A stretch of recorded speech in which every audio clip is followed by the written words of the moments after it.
This week, the Filipino Grandmaster, chess legend, Eugenio Torre, winning in just 25 moves against Lothar Schmid. Schmid's been featured before, back on episode I can't even remember, go find it. Keep an eye out for some chess history sprinkled throughout. He starts off with e4, of course. His opponent plays knight f6, inviting the Aliakin's defense. Best is just to hit the knight, he moves, take the center.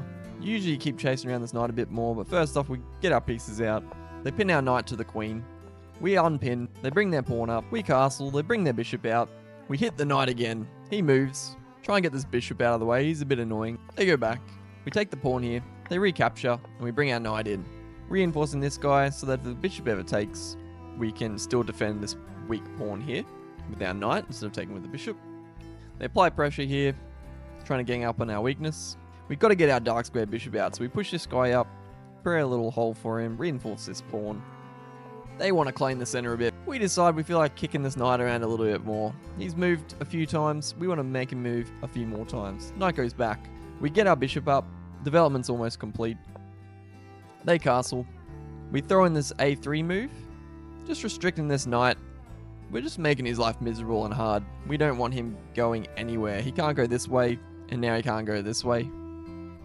They get their bishop to a better square. Apply a bit more pressure over here on this guy. We push restricting even more. Now the knight can't go here either. We're reinforcing this guy. In case this pawn ever drops, we got a solid pawn here. Just gaining space on the queen side. They bring their pawn up. We improve our rook.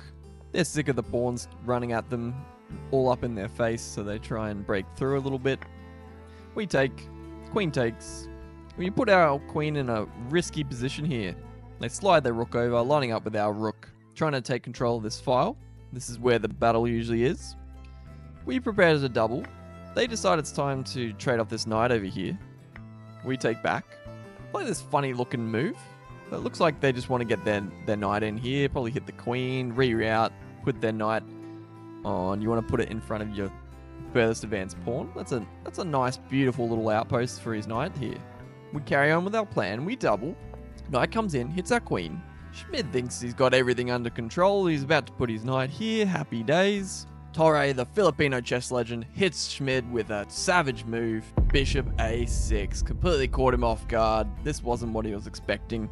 He was wanting to just put his knight here, block the bishop off, have a nice outpost. Happy days. Think it frazzled him a bit. Quickly crumbles. So first off, he takes the bishop with the rook, hits the queen. Queen slides over, pins this knight here. Again, the knight can't move to block this file. He decides to double up over here with plans of, at some point, after he moves his queen out of the way, you know, knight here, getting the bishop out of the way, hitting the rook.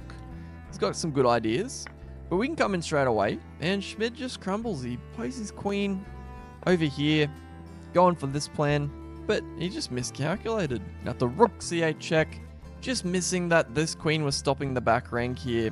He thought he had rook takes, knight takes. Fortunately, of course, the queen can slide over here and it will be a beautiful back rank checkmate. That's why in this position, rook c8, Schmid resigned, Torre on the attack again.